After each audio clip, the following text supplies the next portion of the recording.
Bonjour à tous et bienvenue dans la vidéo de présentation du réseau SIDEV.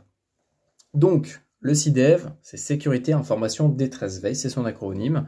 C'est un nom que j'ai trouvé il y a quelques années, donc c'est un réseau qui est géré par Fréquence Citoyenne Française, vous êtes sur la chaîne de FCF. Et donc, aujourd'hui, on va voir grossièrement à quoi sert ce réseau, comment ça fonctionne, et quel est l'intérêt de rejoindre ce type de réseau. Donc le SIDEV, malgré son nom qui peut peut-être faire un petit peu peur à certains, sécurité, détresse, veille, eh bien c'est un réseau ouvert à tous, voilà, simple curieux qui veut découvrir le monde de la radio, passionné de la radio, radio amateur, licencié, non licencié, secouriste, pas secouriste, ceux qui aiment l'expérimentation en radio, bref. Voilà, il y en a pour toutes les sauces.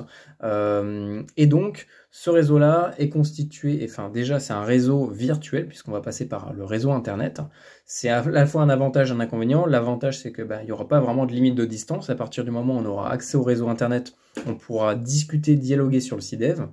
L'inconvénient, c'est que on dépend d'Internet. Aujourd'hui, Internet est quand même un réseau quand même assez solide. On a vu par rapport au dernier conflit actuel, au final, Internet peut quand même résister.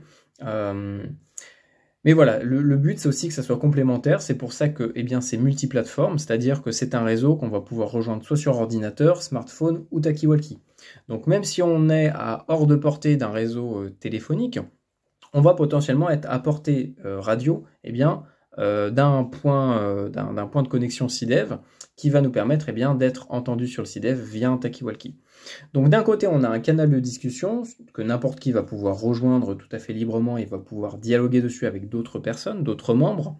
Et d'un autre côté, nous avons des canaux de veille qui vont nous permettre tout simplement de veiller différentes fréquences.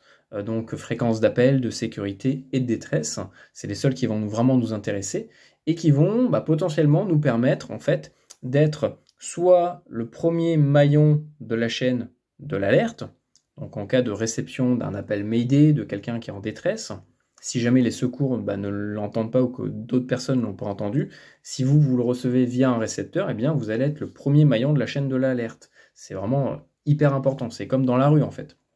Donc c'est soit vous voyez l'accident, vous êtes le premier à appeler les secours, donc on reparlera des numéros spécifiques par rapport aux ondes radio, ou alors vous êtes juste un témoin qui peut apporter des infos complémentaires au service de secours par rapport à l'accident qui s'est passé pour aider à l'enquête, etc. Nous c'est un petit peu pareil. Le SIDEV, ça va être à la fois un réseau qui va nous permettre de juste discuter entre nous, mais qui peut potentiellement être, pas réquisitionné, mais monopolisé pour une opération de veille citoyenne par rapport aux fréquences d'urgence, d'appel et de détresse et de sécurité. Donc un récepteur radio, une station d'écoute on va appeler ça comme ça sur le SIDEV, une station d'écoute, qu'est-ce que c'est? C'est juste une antenne connectée à un récepteur radio connecté à Internet. Tout ce que le récepteur radio va recevoir sur les fréquences d'appel, de sécurité et de détresse va le rebalancer sur un canal de réception que l'on va pouvoir écouter à travers le réseau SIDEV. Et donc voilà, il n'y a pas vraiment de limite de distance. Et c'est l'avantage du SIDEV, c'est que quelqu'un à l'autre bout du monde, à l'autre bout de la France, va pouvoir veiller à un récepteur qui est dans un autre secteur que le sien. Même s'il y a 500 km, il va pouvoir potentiellement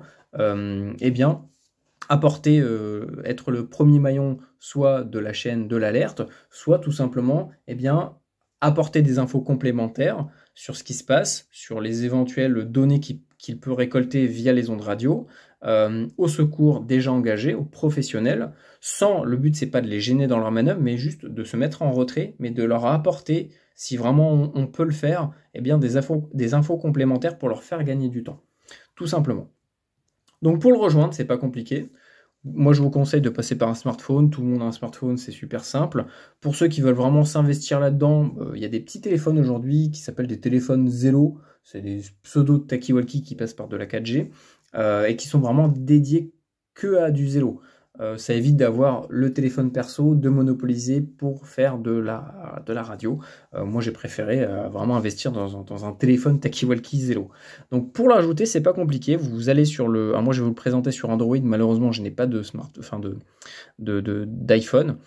Donc moi je vous le présenterai que sur Android. Vous allez sur le Play Store, Zello c'est ZE de Zello, vous le téléchargez, vous créez un compte, ça prend peut-être 1 minute à tout casser, vous vérifiez juste le mail, et vous allez arriver sur cette interface.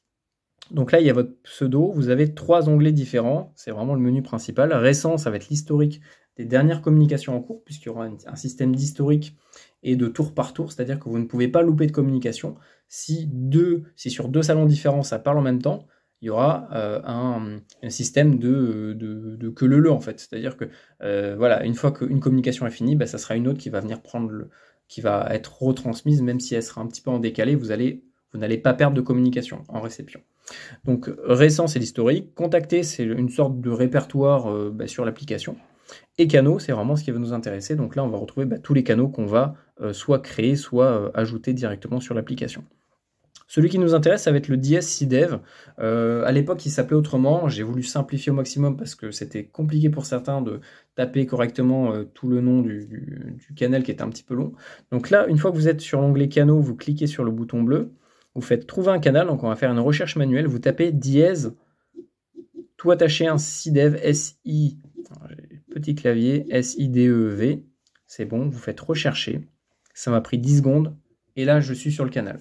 Là, normalement, en haut, vous allez avoir un petit plus « Ajouter le canal », je crois. Vous cliquez dessus, ça va vous... Moi, je l'ai déjà, donc ça ne me l'affiche pas. Et ça va directement vous renvoyer ici. Donc ici, c'est l'interface principale du canal.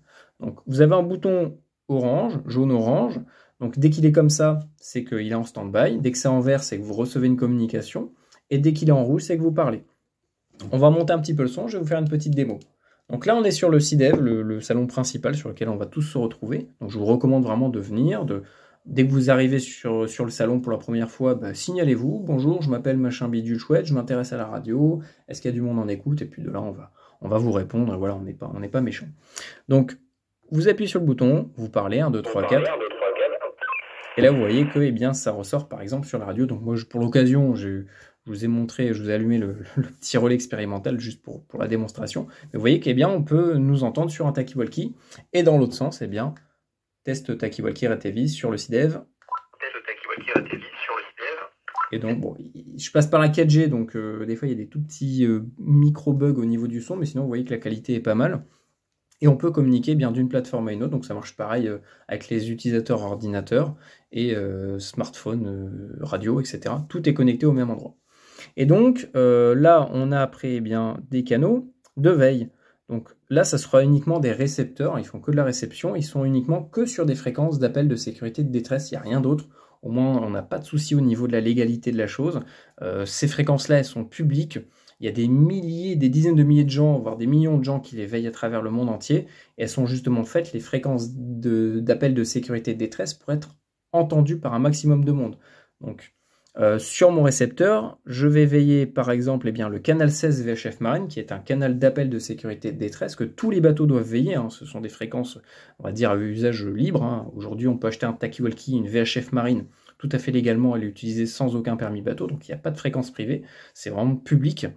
Et donc ça va me permettre potentiellement, via mon récepteur, de recevoir un appel de détresse et d'être soit le premier maillon de la chaîne de l'alerte, soit d'apporter des infos complémentaires au secours, déjà engagés aux professionnels du secourisme. Et donc, j'ai un historique, je peux aller voir ce que mon récepteur a reçu. Je suis également en écoute sur le 121.5, qui est également une fréquence d'appel de sécurité de détresse aéronautique et qui sert également pour le maritime, parce que moi, je suis dans le sud de la France, collé à la Méditerranée. Donc moi, mon secteur d'activité, c'est la mer. Je peux capter avec mon récepteur de l'Espagne jusqu'en Corse. Donc j'ai vraiment une zone de couverture juste gigantesque avec un seul récepteur, juste par Internet. Et donc, vous voyez, là, je peux écouter le canal d'appel. Et je peux potentiellement recevoir toutes les alertes de mon secteur et je peux potentiellement intervenir ou non sur ce qui se passe dans mon secteur. Voilà, j'espère que cette petite présentation vous a plu. Donc dans une autre vidéo, je vous présenterai plus en détail d'autres fonctionnalités du réseau CDEV. Et puis n'hésitez pas à nous rejoindre. Si vous avez des questions, il y a le Discord. Et puis je vous dis à très bientôt. Salut!